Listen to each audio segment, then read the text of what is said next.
जय माँ काली, भारत माता की जय। भारतवासियों, ये जो छांगुर जिहादी निकला है, छांगुर जिहादी, इसने क्या क्या रेट रखे हुए हैं। 15 से 16 लाख, 10 से 12 लाख, 8 से 10 लाख। ये एक छांगुर जिहादी नामक कीड़ा नहीं है। ऐसे कीड़े पूरे भारत में भरे हुए, भारतवासियों, ऐसे कीड़े सनातनियों पूरे भारतवर्ष में फैले हुए हैं। इसीलिए मैं आपसे निवेदन करता हूं कि बार बार अपने आसपास, दाएं बाएं, ऊपर नीचे, चारों तरफ आप ध्यान रखिए, अपनी आंखें खुली रखिए और अपने कान तो बहुत ही खुले रखिए कि आसपास क्या हो रहा है, क्या बातचीत हो रही है। यही चीज़ें आपके हक में साबित होने वाली है। देखिए, अब ये छांगुर जिहादी का 106 करोड़ का कनेक्शन आ रहा है। महाराष्ट्र, मुंबई से भी, दाऊद से भी इसके संबंध निकले जा रहे हैं और पता नहीं किस किस राज्यों में इसका जाल फैला होगा। 40 देशों में घूम आया है, इतना पैसा। अभी तो मुझे लगता है 106 करोड़ जो बताए जा रहे हैं और बढ़ेगा इसमें अमाउंट। और ये एक दूसरा जिहादी मध्य प्रदेश में, ये तो यूपी में छांगुर पकड़ा गया जिहादी। अब दूसरा जिहादी देखो भाग चुका है मध्य प्रदेश, जो कि वहाँ का कांग्रेसी पार्षद है, कांग्रेसी पार्षद अनवर कादरी नामक एक और कीड़ा पैदा हुआ है, जिहादी।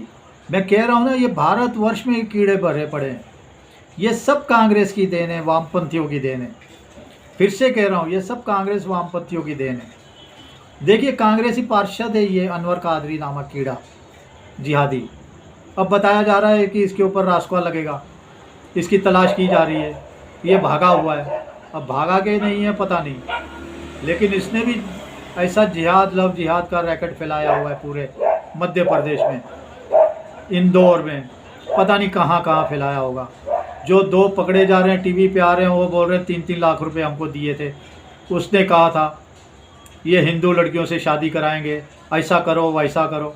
ये तो आप सब न्यूज़ चैनल पे देख रहे हो, भारतवासियों सब देख रहे हो। लेकिन फिर मैं कह रहा हूँ, ये जो सुप्रीम कोर्ट के भी आदेश आ रहे हैं ना, इनको भी इसमें जोड़ के देखिए। ये जो हाई कोर्ट के आदेश आ रहे हैं, इन सबको भी इनमें जोड़ के देखिए। ये जो हाई कोर्ट, सुप्रीम कोर्ट है, इसमें कुछ कम देशद्रोही नहीं बैठे हुए, ये भी सब देशद्रोही बैठे हुए हैं। उसका सबसे बड़ा मैं बता रहा हूँ कि इन सबका, सुप्रीम कोर्ट हाई कोर्ट को छोड़िए, इन सबका एक जैसा इलाज होना चाहिए। अब मोदी सरकार को जागरूक होकर इन पर एक्शन लेना चाहिए।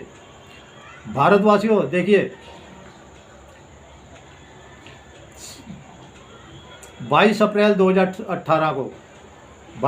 2018 को हमारे हरीश साल्वे जिन्होंने कुलभूषण के लिए सिर्फ 1 रुपया लेके केस लड़ा था इंटरनेशनल कोर्ट ऑफ जस्टिस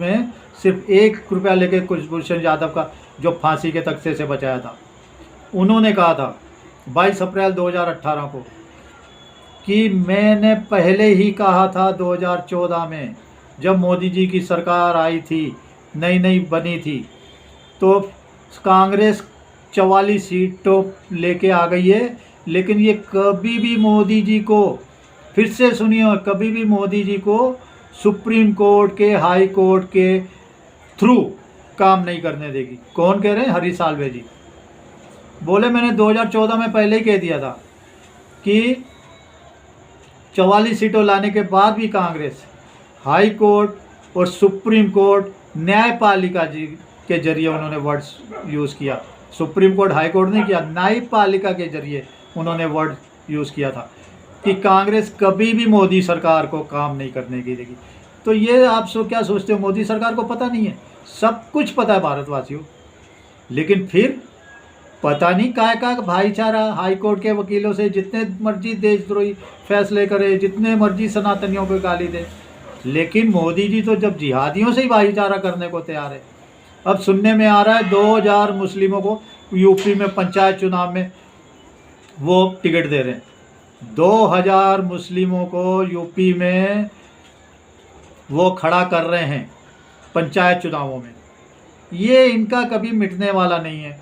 और इसीलिए ये लव जिहाद, लैंड जिहाद, माफिया जिहाद, जो भी जिहाद बोलो, वो सब रुकने वाला नहीं है भारतवासियों। क्योंकि उसके लिए इच्छा शक्ति चाहिए, जो कि मोदी जी में बाहर के विदेशों में बहुत बड़ी इच्छा शक्ति दिखाते हैं, बहुत बड़े बड़े फैसले लेते हैं, बहुत भगवा लहराते हैं, बहुत सनातन धर्म की जय जयकार कराते हैं। लेकिन भारत में आके टाँ टाँ फीस, उनकी आवाज़ ही बंद हो जाती है। उनको समझ में नहीं आता कि हम करें क्या। वो बोले भाईचारा भाईचारा, चलने दो चलने दो। मेरे को तो एक दिन और 2-4 साल में मेरे को भी सब लोग कह देंगे नोबेल पुरस्कार दे दो और मुझे मिल जाएगा, मैं झोला उठा के चल पड़ूंगा फिर से हिमालय की ओर। तो ये सनातनियों बहुत बड़ी, अब ये सबक सिखाना बहुत ज़रूरी है। मैं कह रहा हूँ ये जो जिहादी छांगुर जैसे, अनवर कादरी जैसे जो कांग्रेसी पार्षद है इंदौर का, ऐसे जो जिहादी निकल के आ रहे हैं मानसिकता के, इनका इलाज बिल्कुल विकास दुबे जैसा है ना।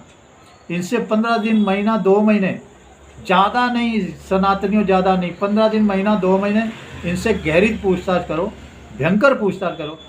उसके बाद जितना ये उगल सकेंगे उगल देते हैं। उसके बाद इनके पास कुछ नहीं रहता। तब इनको विकास दुबे जैसा, अतीक अहमद जैसा हाल कर दो।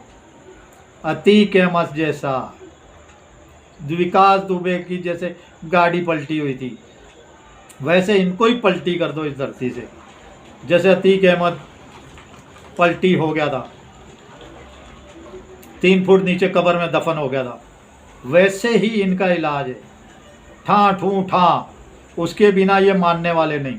लेकिन इसके साथ मैं सनातनियों आपसे भी कह रहा हूँ, पूरे भारतवासियों के जितने सनातनी उनसे कह रहा हूँ, बंगाल में देख लीजिए, बंगाल में क्या हो रहा है। ये आपकी भी कमजोरी है जो आप ऐसे जिहादी सरकारों को वोट देते हो, ये नफरती पार्टियों को वोट देते हो। इंडी गठबंधन और वामपंथियों ने इस देश का बेड़ा गर्क कर दिया। आप लोग समझ जाइए, मैं आपको बताता हूँ, बिल्कुल समझिए। अभी अगर नहीं समझे तो फिर बंगाल में तो सब कुछ ही है, आपकी पुलिस भी है, आपका संविधान भी है, आपकी सरकार भी है, लेकिन वो कुछ भी नहीं कर पा रही। और फिर भी आपकी कुटाई भी हो रही है, पिटाई भी हो रही है, आगजनी भी हो रही है, आपके कपड़े जलाए जा रहे हैं और आपको घर निकाला दिया जा रहा है, राज्य निकाला दिया जा रहा है। आपको कहाँ कहाँ रहना पड़ता है। ये आपके साहस की कमी है। अगर साहस नहीं दिखा सकते तो एक वोट की ताकत तो दिखाइए, एक वोट की ताकत। नहीं तो साहस के आगे तो अच्छे फेल हो जाते हैं। आपको अपनी एकता और साहस दिखाना आज की तारीख में बहुत ज़रूरी है सनातनियों, तभी सनातन बच पाएगा, आप बच पाओगे, आपके बेटे बहनें, माताएं बहनें बच पाएंगी, आपके बच्चे बच पाएंगे, नहीं तो कोई नहीं बच पाएगा। आप होशियार रहिए। मैं आपको एक बार खबरदार कर रहा हूँ, फिर से खबरदार करता हूँ, अपने अंदर जागरूकता लाइए, एकता लाइए, हिम्मत लाइए, साहस लाइए, और कुछ नहीं है तो एक उंगली से वोट दबाइए जो आपके फेवर वाली सरकार है। लेकिन आप नहीं करते। यूपी में भी आपने बुरा किया कि कितने योगी बाबा को कितनी कम सीटें, वही बेकार हुआ। चलिए भारतवासियों, भारत माता की जय। जय श्री राम, जय श्री हनुमान, वंदे मातरम। हरीश साल्वे जी का वाक्य याद रखिए, कांग्रेस कभी न्यायपालिका के जरिए मोदी जी को काम नहीं करने देगी, ये मोदी जी को भी पता है, लेकिन मोदी जी भी ढीले हैं। चलिए, जय हिंद।